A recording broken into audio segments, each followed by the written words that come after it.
Shit. That's the way to start the video. Hold on.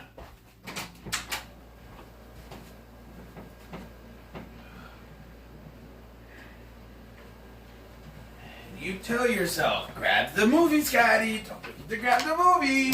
What do? You forget to grab the movie. You are not wanted here. Okay. Alright, now we're talking about Batman Under the Red Hood from back in... Son of a bitch. 2009? I think 2009, 2010, one of the two.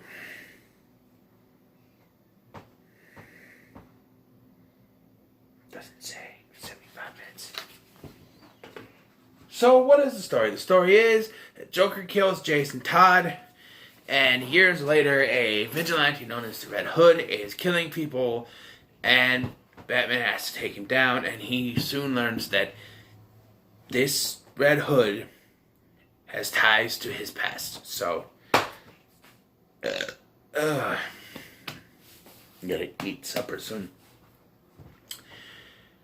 So, yeah. So, what I'm gonna do for these Batman movies is because there's different voice actors in each one. So, Bruce Greenwood is Bruce Wayne Batman in this film, and he is allied with Neil Patrick Harris as Dick Grayson Nightwing. They're the pairing here in this one. Although Jensen Ackles does voice the Red Hood, and it's Jensen Ackles, so he's great. Bruce Greenwood as Batman.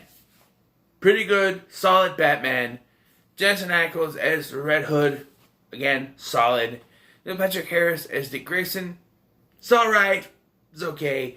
John DiMaggio as the Joker. If only you could see the look on my face when he started talking. It was sort of like this.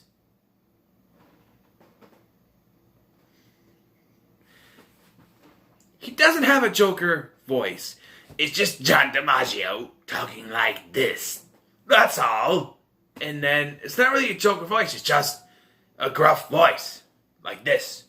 And then a laugh. The laugh, not great, but it's okay. It's okay. The laugh is probably the best thing about his portrayal of the Joker. I don't understand. Maybe they thought, oh, Joker's not really that much of a main character, even though he is kind of a plot thread in this film. They just didn't get someone who could do a Joker voice. Well, he's no Mark Hamill or even Troy Baker. He's just Troy Baker could sound just like Mark Hamill and Kevin Conroy to a point. Here, it's John DiMaggio with a Joker laugh. That's about it. He's as much of a Joker as Joaquin Phoenix is. Hey! Anyway, so yeah, the story is, so like I said, Joker beats the holy hell out of Jason Todd Robin with a lead pipe or something like that. And metal pipe, or, a crowbar, that's what it is. A crowbar, and then, he sets the building that he's in to explode, and he runs away, and it blows up, and Jason Todd dies. And years later now, a new vigilante called the Red Hood has shown up and is killing people, and is targeting people associated with a villain known as Black Mask. And I'll tell you what, Black Mask in this film is more memorable than he was in the Harley Quinn film. If I remember correctly, I didn't write it down, but I think he's voiced by... I had it a second ago. Don't remember, sorry. But he's a pretty good characterization of the Black Mask. I think it's, like I said, it's better than Ewan McGregor's. I'm sorry, but it is. So eventually, due to this, Black Mask decides he's got to get the most sadistic criminal there is, and that is the Joker. Now, what they want to talk about is, they do flashback scenes throughout this to what Batman and Jason Todd Robin have done. And one of them is a fight against the Riddler. The Riddler doesn't talk but he's credited as being voiced by Bruce Timm, who is legendary in Batman. He helped with the Batman animated series, but I don't remember hearing him speak, so it's really weird.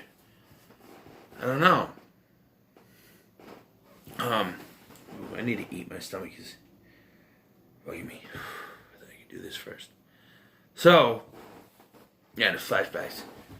So, Batman soon starts to realize that there's something familiar about this Red Hood character. Specifically, he uses a blade that can cut his own lines before they trot. You know, before they snag him away, you know.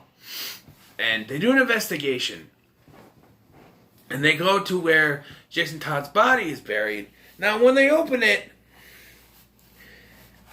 Alfred, I love you, but you're an idiot. Okay, so they open the casket, and it looks as if he hasn't decayed or anything. It's plain, simple, like they just put him in there. And Alfred says, so, yes, he's still resting. And I'm like, how many years has it been since his death? He'd be worm food, Alfred. He wouldn't be as clean cut as that. He would be a decaying corpse. And yet, even Batman doesn't call him out on this. He's just like, it's a fake. There's like fake hair come off and everything. It's a fake. And so then Batman turns to the only person who was capable of doing this, Ra's al Ghul, who was shown at the beginning of the film to be in league with the Joker. And it turns out even the Joker is too much for Ra's al Ghul, because he didn't expect him to kill Jason Todd. So he tried to bring Jason Todd back using the Lazarus Pit. But as you may know, the Lazarus Pit has side effects. And for some reason, when it brought him back, it made him an adult. Even though Jason Todd was a teenager at the time. I don't know. But it did. And it severely messed with him. And then we get the reveal, of course. Or we get a reveal later that when the Red Hood faces up the Joker, Red Hood says some things to make it appear as if he orchestrated everything, which he did. He forced Black Mask to free Joker from prison. And Joker is about to kill Black Mask and his men. And Batman shows up and there's this fight. And then Red Hood takes his red mask off. And he's got the Robin mask on underneath. I'm just like, what? Why? I don't remember if they show it, but they show sort of an origin for Joker as to why he's calling himself the Red Hood. Is because that's what the Joker called himself before he became the Joker. He was called the Red Hood. He wore the Red Hood over his face, and he fell into the vat of chemicals and became the Joker. Which means no one has ever known Joker's real name. It's not Jack Napier. It's not Arthur Fleck. He's just the Joker. This is the origin story we should have got in Joker. But no, they wanted to be artsy and give us a original story. Then don't make it about the Joker if you're going to do an original story that's very, very, very loosely connected to the mythos of the Joker. Don't do it. That's one, and I don't know, I'm going off this thing. That's one thing that pissed me off about Joker is that it's not the Joker. It's what they wanted to do, and they just called it Joker to make money. And people still ate it up because they'd rather see, because all they saw was a Joaquin Phoenix performance. And they seemed to just put the fact that it's not really connected to Batman at all. And as a lifelong Batman fan, this movie pisses me off. But back to this one, which they handled much better, by the way. Joker's origin and everything, and the Joker's handled better, even though it's not... It's a better Joker than Joaquin Phoenix and Tatum. So it ends up this three-way battle thing where Red Hood, Jason Todd, reveals that he has, once again, set up this thing to explode, and Batman gets himself and the Joker out, but it's left, open whether or not Red Hood has survived or not. So it kind of ends. We get a little loose, threads, and then we get a flashback to when, Jason Todd became the Robin and Happy, and you got Nightwing in there, of course, throughout the film. It's a decent film. I think it's one of the better DC animated films. I think that it tells a great story. Like I said, Bruce Greenwood as Batman and Jensen Ackles as the Red Hood. They're the best performances in this, and they do a great job. Jensen Ackles is a phenomenal actor. Even in doing a voice is great, because his voice can emote.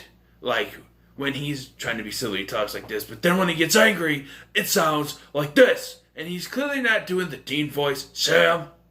He's clearly trying to do a regular type voice in this.